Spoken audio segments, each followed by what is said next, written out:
Hey there everyone, this is Michael Dougal. I review nootropics, and you're going to learn about the 3 best nootropics for productivity, and then we're also going to address the overrated nootropics for productivity. In fact, those nootropics actually can decrease productivity in a lot of instances. And this is only based on my experience, because you'll find with nootropics, they seem to have different benefits for different people. Like some nootropics, for example, boost energy with some individuals, but they can make somebody else tired. So I've been using nootropics over 10 years, and I'm really happy to say that I found a pretty good stack that works well with me. And the very first one, and this is probably my favorite, that would be the Racetams. And I realize this is more so like a class of nootropics versus one nootropic itself. And that's because throughout using a lot of different Racetams over the years, I've learned that they all have that same benefit of providing you with a bit more focus, a bit more motivation, a bit more energy, even improved sleep quality. When I started using Racetam, I was learning at a faster rate, I was executing more, and I just had this really strong desire to be successful. And I as well kind of had that experience when I used caffeine, but I didn't like that the effects of caffeine were kind of short-lived. Like you had the highs and you had the lows. With the Racetams, they're subtle, they're not that noticeable for a lot of individuals, but if you have some sort of objective way of measuring the results, whether that's grades if you're in school, or for me, I work a commission-based job selling real estate, I could definitely see that I was putting in more hours and at the same time working smarter with the use of Racetams. And some of my favorite Racetams would be Piracetam, Oxyracetam, and Aniracetam. Of course, you want to be making sure that you're using them as well with the choline supplement, because using it without a choline supplement could lead to headaches, but whichever one of the 3 that you're using could be a good fit for you. My second favorite nootropic supplement for productivity would be l-tyrosine. L-tyrosine is an amino acid, so this is different than the Racetams. The Racetams aren't necessarily naturally occurring. They're more looked at like man-made, whereas l-tyrosine is an amino acid that's found in chicken breast, it's found in egg yolks, but the magic happens when you actually take it by itself. So when you ingest this amino acid, what'll happen is you should feel slightly more alert, more stimulated, more motivated, and you definitely can tell that you have a better level of focus for you to go ahead and accomplish a task for a couple of hours. So I use l-tyrosine once in the morning pre-workout because it gives me that energy boost as well as that focus boost. It has some nice benefits with fat loss and power output as well, but also with productivity. And what l-tyrosine actually does is it converts to dopamine in the brain. So when you have more dopamine, you're more motivated. And as a result of you being more motivated, of course, you're going to be getting things done. Now, l-tyrosine does have side effects for a lot of individuals, which I've talked about in this video over here. What's commonly reported are headaches, also feelings of anxiety. And that's where the dosage protocol of l-tyrosine is a bit hit or miss for most people. Like you'll find some individuals can get away with taking a lot more, whereas some individuals would take less and still notice the benefit. So you want to be a bit mindful of the dosage protocol that works for you. For me, I'll take 1 to 1.5 grams pre-workout. That's in the morning. And then in the afternoon or evening, when I need it, I'm only using the supplement when I need to, I'll be taking a capsule of either 500 milligrams or 750 milligrams. So when you come across l-tyrosine, you'll often find it in the powder form. That's fine if you were to ingest the powder, it doesn't taste that bad, but also in the capsule form. And the capsules usually range between 500 to 750 milligrams. That's a good serving size. What I really like about l-tyrosine is, let's say it's the end of the day and you need some sort of pick-me-up, but you don't want to use caffeine because caffeine's of course going to mess with your sleep. You can use something like l-tyrosine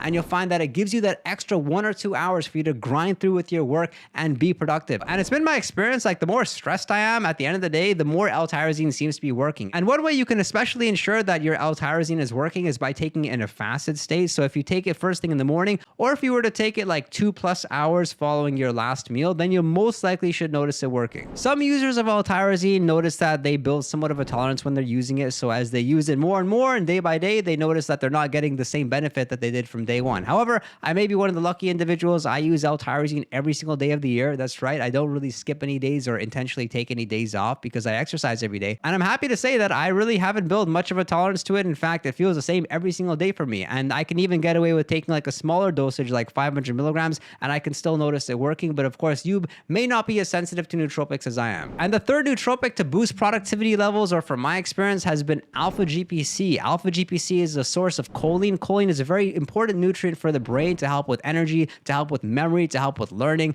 task execution, and so much more. And choline is actually found in egg yolks of all things. One egg yolk has about 150 milligrams of choline. However, it's been said that when you cook an egg yolk, you're actually losing 2/3 of its choline content. And so the reason why alpha GPC is so popular is because of the fact that it is the most bioavailable version of choline. And what this means is that you ingest the alpha GPC and you're getting the choline. Whereas with some of the other forms of choline supplementation, like choline bitartrate or CDP choline, it's far more likely that you would ingest a supplement and not getting the equivalent choline that you would have expected. How it feels when you've started to ingest the alpha GPC, especially if you were to wait like a week's time or a couple couple weeks time is you notice that you're learning at a faster pace, your memory is better, and small things like when you're having a conversation, you're slightly more articulate. You also feel less cognitively fatigued. So at the end of the day, often we feel tired, we feel like we've had enough, we need to take a break. But you'll notice when you're using Alpha GPC, you don't feel that way as often. Like you have lesser of a need to take breaks. And fortunately, there are plenty of studies done on Alpha GPC, all reporting positive effects with respect to cognition,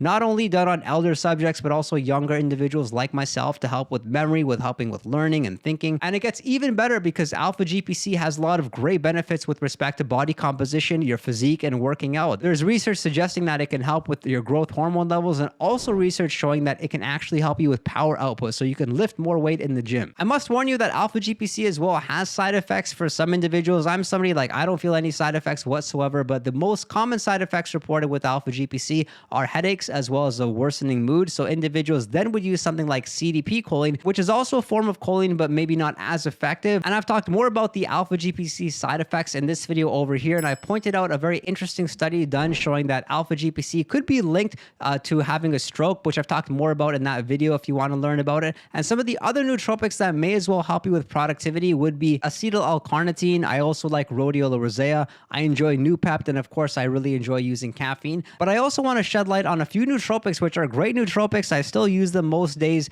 but they don't have benefits with productivity. In fact, they actually can decrease productivity in a lot of situations. And some of those would be ashwagandha, L-theanine, and ashwagandha. You'll find like it's a good stress relieving supplement, but it also does decrease motivations to some extent. The second nootropic that can hurt productivity levels would be L-theanine. L-theanine, it's similar to ashwagandha that it helps with stress and helps with anxiety, but it's different in the sense of like L-theanine, you could use it and instantly feel something within a few hours. It's very effective. I definitely notice it when I use it, but I don't like how it makes me feel. It's very inconsistent. Sometimes I feel calm, I feel focused, whereas in most cases I feel calm, but I feel too tired to really do anything. So I see it as actually more of a sleep supplement. And the third nootropic supplement that can actually hurt productivity levels, and I realize this may be controversial, but it would be lion's mane mushroom. It's been my experience, like there have been courses of my life in which I've used lion's mane. It's actually helped me with productivity, but there's been different periods in which I've used lion's mane and it's kind of maybe more in my head in the sense of like I would be in a better mood, but I would just be like too curious about everything and I couldn't have like that laser